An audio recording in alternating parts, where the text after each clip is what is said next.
Olá, queridos alunos, tudo bem com vocês?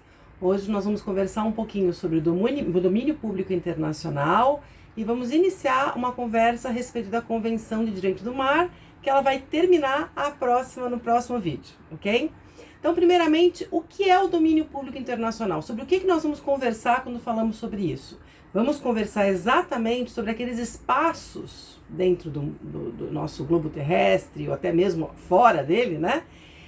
Que suscitam o interesse de mais estados e muitas vezes de toda a comunidade internacional. Então nós vamos começar falando um pouquinho sobre os polos, Polo Norte e Polo Sul. O Polo Norte, pessoal, nada mais é do que um oceano coberto de gelo. Então, para ser bem honesta com vocês, ele suscitou pouquíssimo interesse internacional, né? E o que acabou acontecendo? Né? Pela teoria da contiguidade, alguns países que são próximos ao Polo Norte, através de atos unilaterais, invocaram a soberania dessa ou daquela ilha para si. Né? Isso aconteceu, por exemplo, com a Rússia, com a Noruega, a Dinamarca, os Estados Unidos, Finlândia. Né? Então, nós temos ali algumas soberanias que são exercidas em algumas ilhas do Polo Norte. Já o Polo Sul, aí nós já temos uma outra situação, né? No Polo Sul nós temos terra firme coberta por gelo. E aí nós já tivemos várias nações que se interessarem. Por quê? Porque ali nós temos uma localização estratégica, há interesse econômico, né? Há o interesse ambiental. Então havia várias pretensões ali diferentes sobre o Polo Sul. E aí vários países que, em cima da teoria dos setores, que eu vou contar um pouquinho para vocês agora sobre ela, né, se justificando pela teoria dos setores, que você não, o Polo no Sul pertence a mim, Polo Sul pertence a mim. Então, quais seriam essas teorias? A primeira seria justamente essa teoria da continuidade. Quem é que invoca? Quem tem o litoral próximo ao Polo Sul, como acontece com o Chile, África do Sul, Austrália.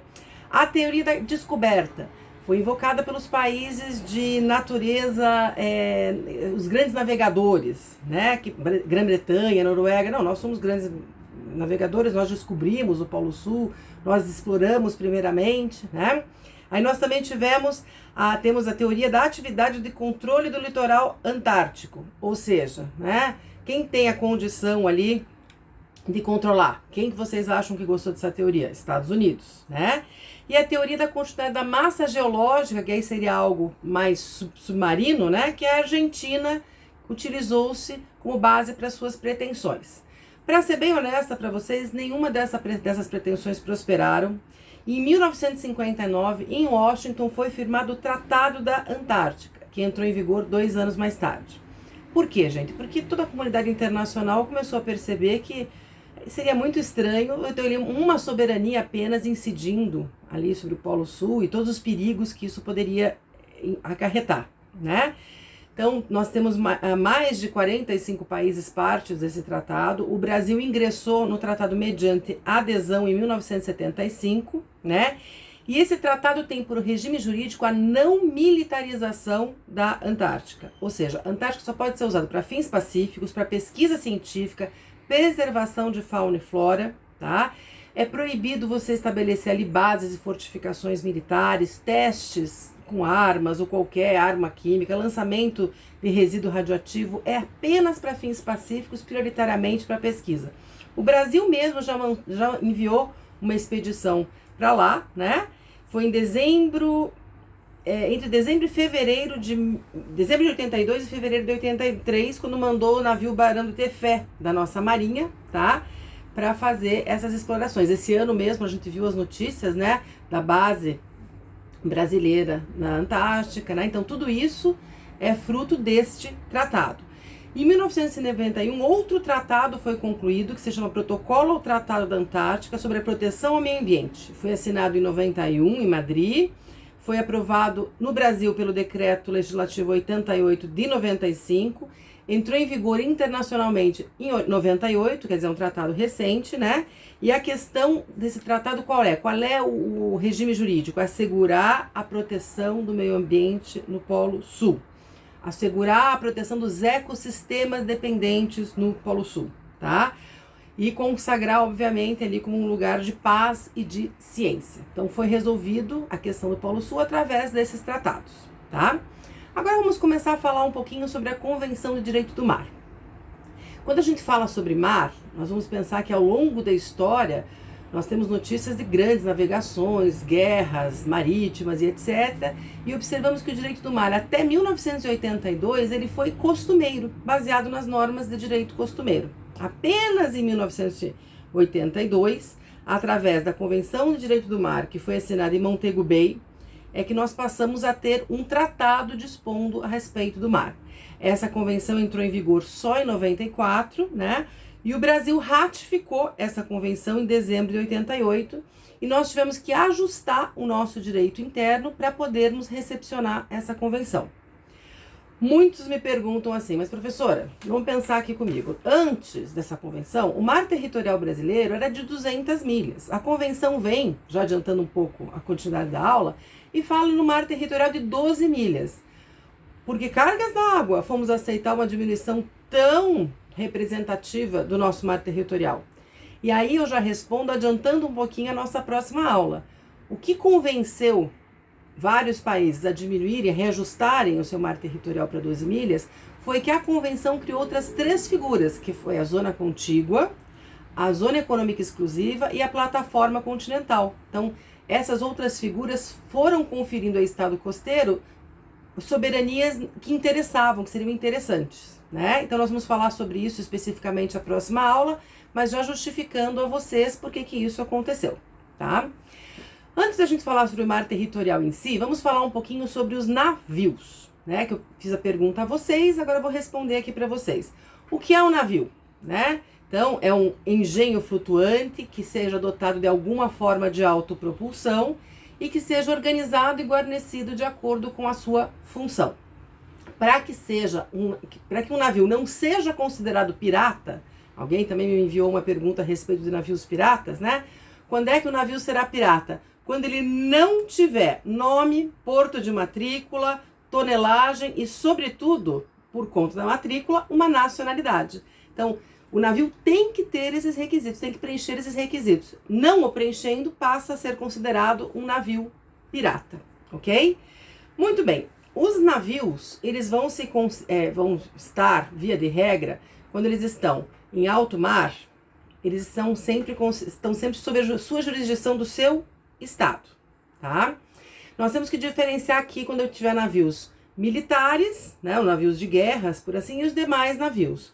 Os navios de guerra, eles estão o tempo todo sobre a sua jurisdição, da jurisdição da sua bandeira. Agora, os demais navios, quando eles estão em águas territoriais estrangeiras, em portos estrangeiros, eles ficam, num primeiro momento, podem ficar, né, sobre a jurisdição do Estado costeiro. Então, também vocês enviaram uma pergunta através da aplicação da lei penal, né? Como é que ficam crimes cometidos a bordo de embarcações.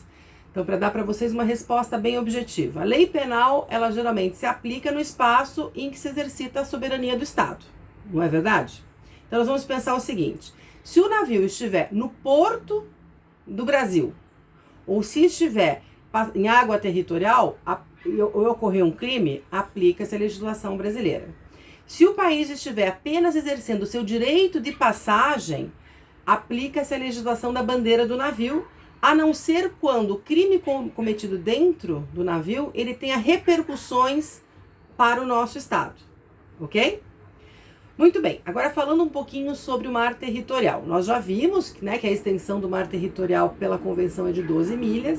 E é interessante que mar territorial, hoje a gente está falando aqui de soberania, dos direitos do Estado costeiro sobre o mar territorial. Mas antigamente era dever do Estado promover a sua proteção, a proteção do mar territorial. E a extensão era pífia, era só de 3 milhas marítimas, que era o que alcançava uma bala de canhão, né? Então, no começo foi assim que o direito internacional foi lidando com essa questão do mar territorial. Hoje em dia, o mar territorial é considerado a extensão da soberania do Estado costeiro, né? Então, quais são os principais direitos que o Estado costeiro tem sobre o seu mar territorial?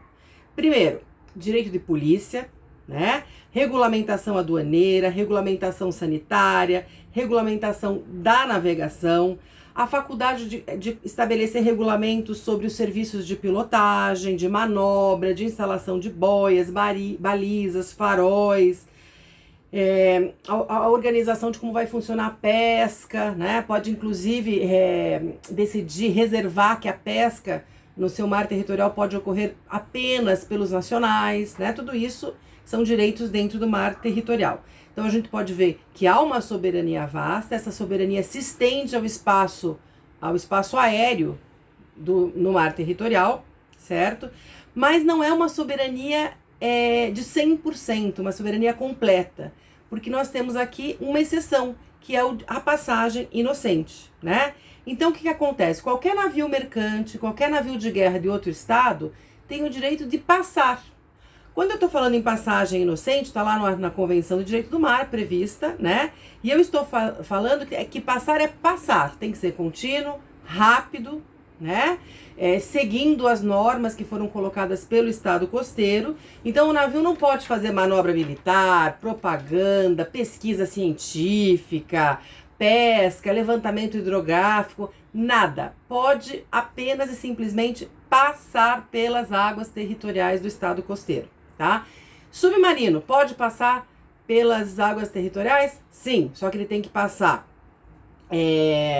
não pode passar submerso, né? Então tem que emergir de forma que a bandeirinha, né, do estado ao qual o submarino pertence seja visível, tá?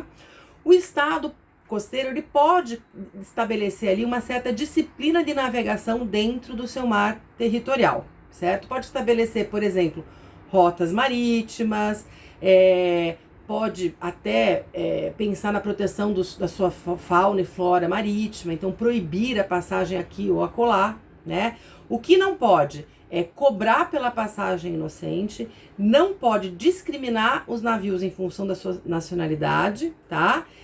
E os navios de guerra, como eles estão imunes 100% a qualquer jurisdição do estado costeiro, eles podem ser convidados a se retirar, né, do mar territorial a qualquer tempo, tá bom?